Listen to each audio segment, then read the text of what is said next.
Good morning dear छात्रों। कल हमने अयादी संधि पढ़ी थी,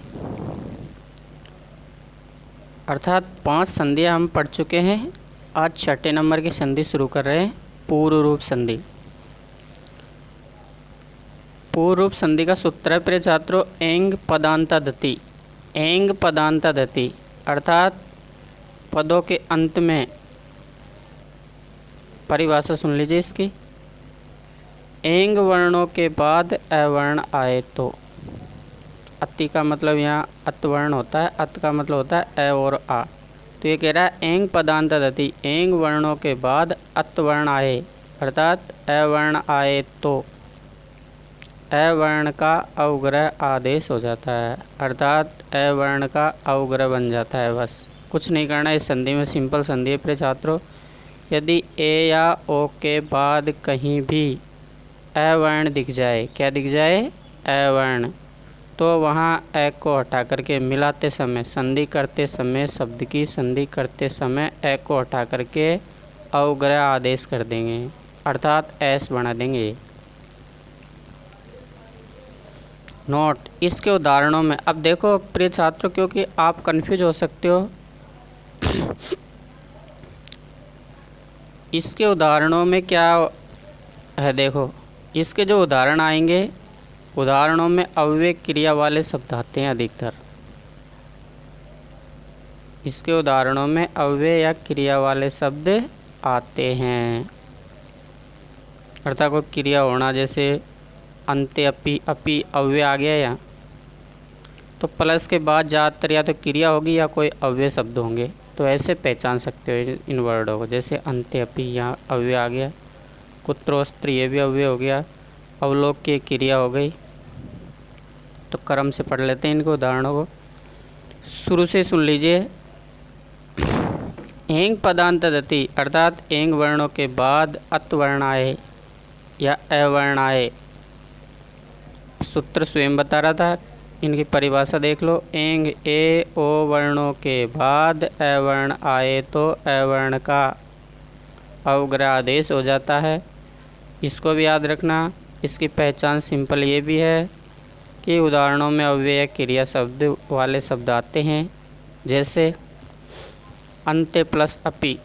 अंत्य में ते पे ऊपर मात्रा एक ही है और अपि में ए आ रहा है, तो अपन समझ गए एक के जस्ट बाद क्या आ रहा है हमारे सामने, ए आ रहा है। तो इस ए को हटा करके अवग्रह आदेश कर देंगे मिलाते समय इन शब्दों को। तो ए को हटा के देखो यहाँ अवग्रह आदेश कर दिया, अंत्य अपि बना। और उदाहरण देख लो, कुतो अत्र, कुत्तों में ओ आ गया और उसके बाद ए आ गया, तो ए को हटा कर अपने को एस बनाना। और यदि विग्रह करवाए इसका, मान लो कुतोत्रा दे दिया आपको और कहेगा विग्रह करो, तो इस एस को हटा करके ए बना देना वापस। बस करना क्या पड़ रहा है अपने को, ए को हटा कर एस बनाना पड़ रहा है, एस को हटा करके ए बनाना पड़ रहा है। बस सिंपल सी संधि है, पहचान भी सिंपल है। जहाँ बीच में एस दिख जाएगा वहाँ पूर्व रूप कर दो सीधा बस। और विग्रह हुए में यदि ए या ओ के बाद ए दिख जाए तो वहाँ बस एस बना दो। और उदाहरण पढ़ लेते हैं। गगने अवलोक के, गगने अवलोक के, तो ए को हटाकर एस बना के लिख दो। गगने अवलोक के, वने प्लस अपि, वने अपि, पाठ्य अस्मिन, देखो क्रिया आ गई, वो अव्यय आ गया, पाठ्य अस्मिन, नगरे अस्ति, नगरे अस्ति, ग्रामे प्लस अपि, ग्रामे अपि, सर्वे प्लस अपि। वापिस सुन लो, पाठ्यस्मिन्, पाठ्यस्मिन्, नगरे अस्ति, नगरे अस्ति, ग्रामे प्लस अपि, ग्रामे अपि, सर्वे अपि, सर्वे अपि, सभी भी, और ग्रामे अपि का अर्थ होगा गाँव में भी। ओ वाले उदाहरण देख लो, ए वाले पढ़ लेते अपन ने, ओ वाले और देख लो। यदि ओ के जस्ट बाद आ जाए तो दोनों मिलकर क्या हो जाएगा, ओ और अवग्रह चिन्ह एस। जैसे विलक्षणो अयम, विलक्षण है, एस आ गया, विलक्षणो अयम। इस एस को भी ऐ बोलते हैं प्रिय छात्रों, जैसे विलक्षणो अयम। शरणो अहम, शरणो अहम,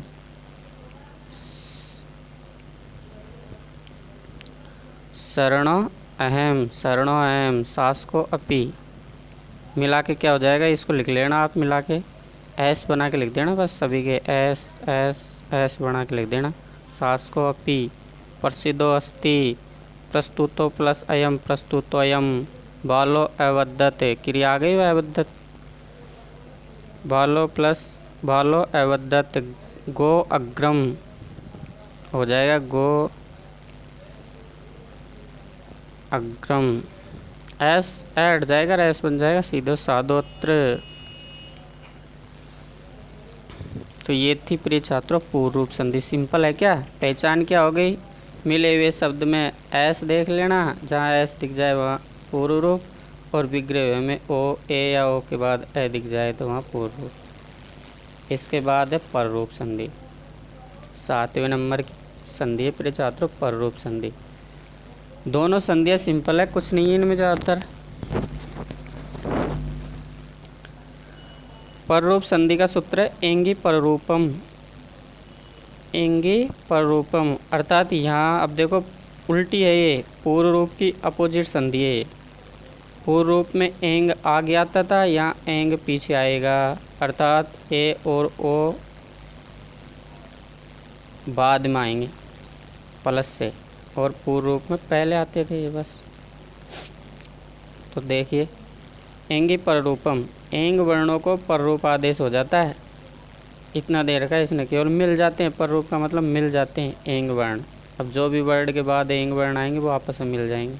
देखो यदि परिभाषा पढ़ लो, यदि अकारांत या आकारांत, अ या आ, अकारांत का मतलब होता है अ अंत में हो, आकारांत का मतलब होता है आ अंत में हो। अकारांत यानी अकारांत यानी अ अंत में हो, और आकारांत यानी आ अंत में हो। यदि अकारांत या आकारांत उपसर्गों के बाद, अब कोई ऐसे उपसर्ग आ रहे जिनके अंत में ए की मात्रा हो या आ की मात्रा हो, तो ऐसे उपसर्गों के बाद ए या ओ पूर्व रहने वाली धातुएं आए तो कौन सी धातु आएगी, ए या ओ पूर्व रहने वाली धातु आए तो पररूप आपस में जुड़ जाते हैं। पररूप का मतलब आपस में जुड़ जाते हैं, या पररूप आदेश हो जाता है। सुन लीजिए, देखो ये प्र, उप, प्र, परा, ये सारे उपसर्ग है प्रिय छात्रों। क्या है ये, उपसर्ग। अब इनमें देखो प्र में ए की मात्रा, उप में ए की मात्रा, प्र में ए की मात्रा, परा में आ की मात्रा आ गई। तो ये परिभाषा कह रही थी कि यदि अ या आ से युक्त उपसर्ग आए और उसके बाद क्या आ जाए, ए या ओ वर्ण आ जाए, देखो ए ओ ए वर्ण आ रहे हैं, तो ये आपस में मिल जाते हैं, बस पररूप आदेश हो जाते हैं, अर्थात मिल जाते हैं। देखो प्रेजते, मात्रा लग गई प्र में एक ही, ये जो स्वर होते हैं ये मात्राएं होती है, ये जुड़ जाती है अस्वते अपने वर्ड आगे वाले वर्डों में। तो प्र में ए की मात्रा जुड़ गई प्रेजते, उप प्लस पोस्ती, ओ की मात्रा किस में जुड़ जाएगी, प्र में, तो उप में जुड़ जाएगी तो उपोस्ती, प्र प्लस एषणा प्रेषणा, प्रा प्लस एलियति प्रेलियति।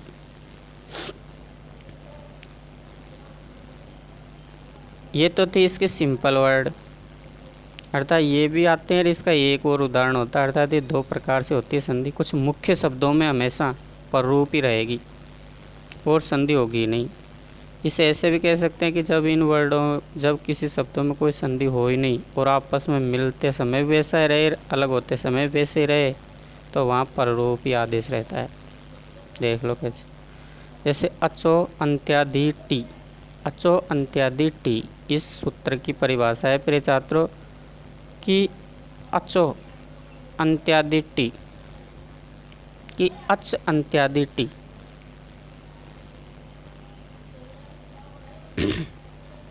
अच वर्ण हो अंत में, आदि में, कि मान लो प्लस के बाद वाला कोई भी वर्ड आ रहा है तो उसका पहला वर्ड क्या हो, अच वर्ड हो, और अंत्यादि टी, और पहले वाले वर्ड का अंतिम वर्ड क्या हो, टी आदेश हो रहा हो, टी संज्ञा हो रही है। टी संज्ञा का मतलब होता है कोई भी वर्ड आएगा प्लस से पहले वाला तो उसका अंतिम वर्ड क्या होगा, हलंत से युक्त होगा। क्या होगा, हलंत लग रहे। देखो क, ल, स, म, त, इनमें सब में हलंत लग रहे हैं प्रिय छात्रों। तो टी संज्ञा वहाँ होती है जिस शब्द के अंत में हलंत लगता हो, वहाँ टी संज्ञा आदेश हो जाता है। परिभाषा पढ़ लो। पूर्व पद के अंत में स्वर न हो, क्या न हो, पूर्व पद के अंत में स्वर न हो। देखो एक में भी स्वर नहीं, हलंत लग गया। हलंत में लग जाने का मतलब है उस वर्ण से स्वर को हटा लिया गया है। तो वापस पढ़ लो कि पूर्व पद के अंत में स्वर न हो, वहाँ सकंद्वादि गण में पररूप आदेश हो जाता है। तो सिंपल सी बात है। और जो भी संधि आएगी ना प्रिय छात्रों, उनमें सब में उपसर्ग व स्वर लगे हुए आएंगे, किसी में हलंत नहीं आएगा। केवल इस संधि के उदाहरणों में ही हलंत लगे हुए आते हैं। तो इसकी सिंपल सी परिभाषा यही है कि पूर्व पद के अंत में स्वर न हो, वहाँ सकंदादि गण में पररूप आदेश होता है। एक तो ये परिभाषा याद रख लो, या तो ये तरीका याद रख लो, या फिर ये तरीका याद नहीं रह रहा है आपको तो गिने चुने वर्ड है प्रिय छात्रों ये, कि प्लस से पहले जहाँ हलंत आएगा किसी वर्ड में तो वहाँ पररूप आदेश होगा। यदि ये नहीं है तो एक गिने चुने वर्ड होते हैं जिनमें केवल पररूप ही संधि होगी, जैसे कंदु, करकंदु, कुल्टा, हलीसा, मनीषा, सीमंत, पतंजलि। 6-7 वर्ड याद रखने में कोई ज़्यादा दिक्कत नहीं आएगी मेरे हिसाब से प्रिय छात्रों। ये तो याद रह ही जाएंगे। प्रेषणा, उपेषणा ऐसे जब वर्ड आएंगे, उपसर्ग जहाँ पहला वर्ड उपसर्ग हो वहाँ पररूप होगी। और दूसरा इसका नियम यह है कि सकंदु, करकंदु इन वर्डों को याद रख लो। विग्रह करते समय पहले पद में हलंत लगा देना बस। इसके बाद लास्ट जो हमारी 8वीं संधि है वो है प्रकृति भाव संधि। प्रकृति भाव संधि सिंपल है प्रिय छात्रों। प्रकृति भाव संधि वहाँ होती है जब प्लस करते समय किसी वर्ड का विग्रह करते समय भी वही स्थिति रहती है और मिलाते समय भी वही स्थिति रहती है, मिलते नहीं आपस में ये। इसमें अधिकतर 2 शब्द आएंगे। या फिर यदि ऐसे याद नहीं रहता है तो ये से याद रख लो कि प्रकृति से भाव संधि के जो उदाहरण होते हैं उनमें प्लस से पहले वाला जो वर्ड होगा वो द्विवचन में होगा। इसमें होगा द्विवचन में। जैसे देख लो हरि, हरि शब्द लिख के देखना शब्द रूप। अपन बोलेंगे हरि हरि हरिये प्रथमा, तो ये द्वितीय आगे। विष्णु शब्द लिखो, विष्णु विष्णु विष्णु, द्वितीय लगी हुई है, यहाँ द्विवचन लगा हुआ है। सब में द्विवचन आता है प्रिय छात्रों। जैसे हरि का द्विवचन हो गया, विष्णु का द्विवचन है गंगा, गंगा शब्द बोलो ब्रह्मा की तरह होता है, रम्मा रम्मे। इसी प्रकार गंगा गंगे, तो सब में द्विवचन लगा हुआ आता है। इसलिए इनमें क्या है, द्विवचन के साथ कभी संधि नहीं होती। तो इसकी परिभाषा देख लो, प्रकृति भाव संधि। इदुदे द्विवचनम प्राग्रहम, इदुदे द्विवचनम, द्विवचन से युक्त। या मान लो इदत, उदत और एदत। कोई शब्द ऐसे आ रहे हैं कि इकारांत आ रहा है कोई अंत में, उकारांत आ रहा है और एकारांत आ रहा है, और वो द्विवचन से युक्त हो तो वहाँ प्राग्रह संज्ञा होगी, अर्थात प्रकृति भाव संधि हो जाती है। देखो परिभाषा सिंपल बनना दी सूत्र की कि द्विवचन संबंधी दीर्घ इकारांत, दीर्घ उकारांत और एकारांत पदों को प्राग्रह यानी प्रकृति भाव आदेश होता है। द्विवचन संबंधी, अब ये सब द्विवचन में है। जैसे पचते, पच वर्ड को बोलेंगे, ये आत्मनेपदी में रूप चलते हैं इसके। पच्चेते पच्चेते पच्यन्ते। कवि, कवि शब्द बोलो उसकी तरह, हरि की तरह, हरि हरि। उसी प्रकार कवि कवि, मुनि के भी वो हरि की तरह चलेंगे। तो ये सारे वर्ड प्रिय छात्रों द्विवचन में हैं, इसलिए इनमें संधि नहीं हो पाएगी। मिलाते समय भी देखो ऐसे रहते हैं, कोई परिवर्तन नहीं होता। तो द्विवचन होने के कारण इनमें कोई परिवर्तन नहीं हो पाता है और ये वर्ड ऐसे कैसे रह जाते हैं, इसलिए इनमें प्रकृति भाव संधि आदेश हो जाता है। तो वापस पढ़ लो, इदुदे द्विवचनम। परिभाषा हो गई कि द्विवचन संबंधी दीर्घ इकारांत हो किसी वर्ड में, इकारांत आ गया। दीर्घ उकारांत हो किसी वर्ड में, उकारांत आ गया। और एकारांत हो किसी वर्ड में तो उन पदों को प्राग्रह यानी प्रकृति भाव आदेश हो जाता है, अर्थात प्रकृति संधि हो जाती है। जैसे हरि प्लस एतो हरिएतो, विष्णु प्लस ईमो विष्णु ईमो, कोई परिवर्तन नहीं हुआ ना ही मिले, ऐसे कैसे रह गया अलग ही। गंगे प्लस अम्बु गंगे अम्बु, पछते प्लस ईमो पछते ईमो, कवि प्लस इहे कवि है, मुनि प्लस अत्र मुनि अत्र। तो प्रिय छात्रों, समझ में आया होगा। यदि कोई पॉइंट नहीं समझ में आ रहा है तो पुनः आप सूचना दे सकते हैं मैसेज के ज़रिए, मैं आपको वापस समझा दूँगा। धन्यवाद।